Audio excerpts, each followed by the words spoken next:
Un handicap mental, autisme ou trisomie 21, n'est pas un frein à la pratique sportive. L'activité physique peut même aider votre enfant à trouver un bon équilibre physique et psychique. Un jour, j'ai vu Geoffrey arriver, il ne voulait pas s'approcher, pas dire bonjour. Je ne sais pas, j'ai eu ce titre, il avait un t-shirt bleu. Et puis je dis, regarde, on a tous les deux, j'ai le kimono bleu, t'as le t-shirt bleu. Il a regardé, il s'est approché, il a pris ma manche et il a fait un bisou sur la manche. Geoffrey, je réussissais à lui apprendre le salut, à apprendre une technique. Et puis, dès qu'on avait travaillé un petit peu, hop, il tournait. Il avait besoin de faire ses 2-3 tours, je pense, pour décompresser, un petit peu remettre les émotions en place. Et puis, il revenait de cours en cours. Il a progressé et puis on a établi un contact. L'étape supplémentaire, c'était de réussir à le faire travailler avec d'autres judokas. Au fil des cours, je remarque, je constate, ils arrivent à une plus grande autonomie, ils se prennent en charge, voire même ils aident leurs copains, et ils apprennent à vivre ensemble.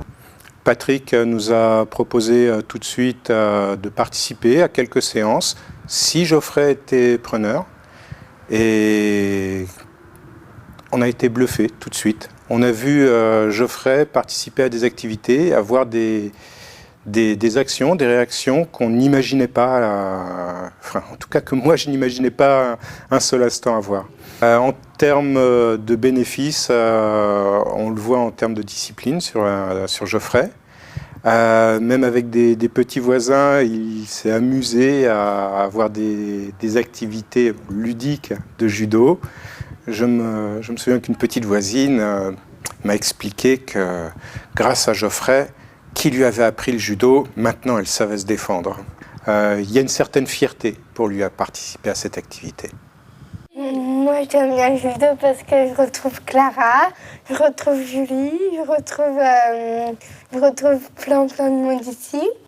C'est un groupe d'amis qui n'a plus de différence, qui se respecte, qui est très poli et qui s'encourage. Il y a une énorme motivation, vous avez pu la voir tout à l'heure, c'est que les difficultés n'existent plus. Chacun va aider celui qui n'arrive pas à faire son exercice, chacun va faire un effort pour essayer de respecter les consignes qui sont données par Patrick et toutes les difficultés, bizarrement, s'estompent.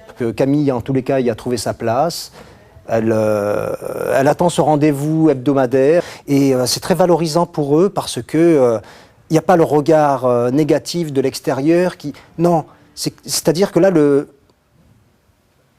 handicap que l'on voit, il arrive à trouver une valorisation sur le tatami parce que c'est... oui, j'ai des handicaps, il y a des cas qui sont plus lourds, je vais l'aider. Et ça, c'est une belle leçon de vie, quoi. On devrait voir ça un petit peu plus souvent, mais voilà.